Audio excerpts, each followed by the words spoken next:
Pohon-pohon berdiri dengan sabar, air sungai mengalir tanpa henti, dan angin membelai daun dengan lembut. Mereka tidak pernah meminta apa-apa, namun selalu memberi udara untuk bernapas, air untuk hidup, dan keindahan untuk kita nikmati.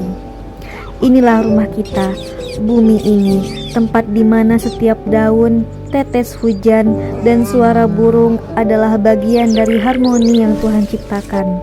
Namun, apakah kita masih menjaga rumah ini, ataukah kita mulai melupakannya sambil membiarkannya terluka? Lingkungan hidup, keanekaragaman hayati, dan sumber daya alam, semuanya sedang menunggu kita untuk peduli kembali. Assalamualaikum warahmatullahi wabarakatuh. Nama saya Nur Alvina Mazaya. Saya dari Prodi Pendidikan Guru Madrasah Ibtidaiyah. Dan di video kali ini saya akan menyampaikan sebuah materi penting tentang lingkungan hidup, keanekaragaman hayati, dan sumber daya alam. Yang pertama, lingkungan hidup. Lingkungan hidup adalah segala sesuatu yang ada di sekitar kita, bukan hanya manusia, tapi juga tumbuhan, hewan, tanah, udara, air, dan cahaya matahari.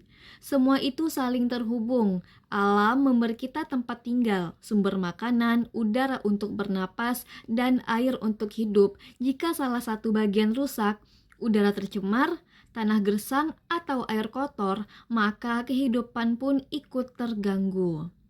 Kemudian ada keanekaragaman hayati. Keanekaragaman hayati adalah kekayaan alam yang tak ternilai. Allah menciptakan berbagai makhluk hidup, dari yang besar seperti gajah hingga yang kecil seperti semut dan mikroorganisme.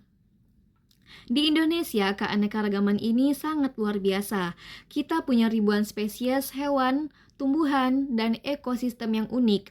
Setiap makhluk punya peran masing-masing. Kalau satu punah, rantai kehidupan bisa rusak karena semua saling bergantung. Kemudian sumber daya alam. Alam juga menyediakan sumber daya yang kita manfaatkan setiap hari, seperti air, kayu, hasil tambang, hingga energi dari angin dan matahari. Sumber daya ini terbagi dua. Yang pertama yang bisa diperbarui seperti air dan tumbuhan, dan yang tidak bisa diperbarui seperti batu bara, minyak bumi, dan logam tambang. Masalahnya, kita sering mengambilnya secara berlebihan. Tanpa sadar, kita menyakiti alam yang selama ini menopang hidup kita. Dan ada ancaman terhadap alam. Saat ini, bumi sedang menghadapi krisis. Hutan digunduli, sungai tercemar, udara dipenuhi asap kendaraan, dan pabrik iklim berubah, suhu makin panas, dan bencana makin sering terjadi.